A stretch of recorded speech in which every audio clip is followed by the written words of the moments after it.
I wanna be a billionaire so fucking bad. I lied, I am a socialist. Hello and welcome back to Bacon Bands. I actually don't need billions to survive, but you know a couple millions wouldn't hurt. However, if you cannot be a millionaire with cash money, you can be a millionaire with your taste buds. And today we're going to be making a millionaire shortbread. No, actually, we're making a Middle Eastern millionaire shortbread. So traditionally, a millionaire shortbread is a layer of shortbread topped with caramel and then with some luxurious chocolate, like the most expensive chocolate you can get.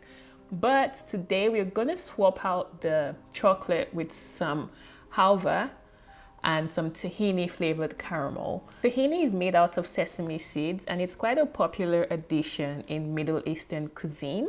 You probably would have to search a little bit to get your hands on Halva because not a lot of major grocery store chains carry Halva. But I did get mine from like a small mom and pop Polish store just down the street from where I stay. So yeah, check more niche grocery stores to find Halva.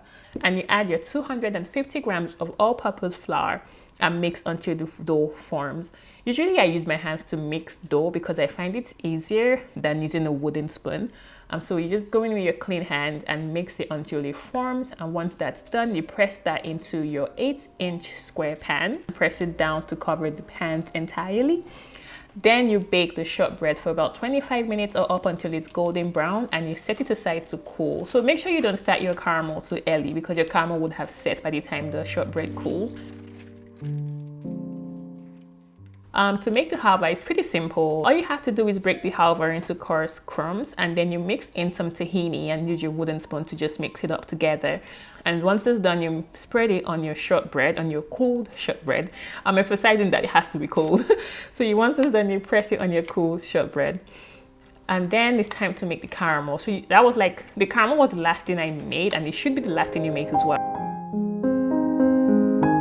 Caramel is essentially just cooking sugar with a little bit of water. So once it's boiled, you mix it just until the sugar dissolves. But once it's boiled and it changes to like a deep amber color, the longer you cook your caramel, the stronger the flavors. So that depends on how long you want to cook it. But make sure it doesn't burn because it burns in the blink of an eye. Can't tell you how many old folks I have said when cooking caramel because I take my eyes off for a split second and it's burnt. So make sure you watch it. Then you add some room temperature butter to add that buttery goodness to your caramel. The last thing you add is the tahini, which is so delicious.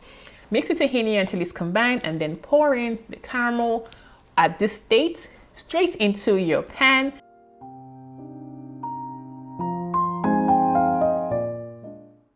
And then you set it in the fridge to cool for like 4 hours.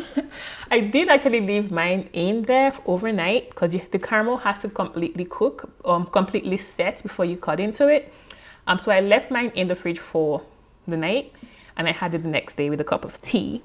Honestly, the tahini is such a grounded, earthy flavor and combined with the crunchy halva was like so delicious.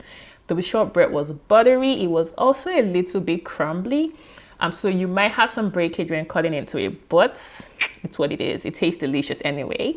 And a little bite lingers. So you find that you don't have to eat a lot of it because a little bite goes a long way because the flavors actually linger for a little bit. And with a cup of coffee in the morning, this actually sorted out my entire breakfast for like 2 days. So yeah, no regrets in making this. I will definitely make it again because it was super simple. So thanks so much for watching and do subscribe if you want more videos of this kind. And the recipe will be in the description box below. So thank you so much for watching. Have a good day. Bye.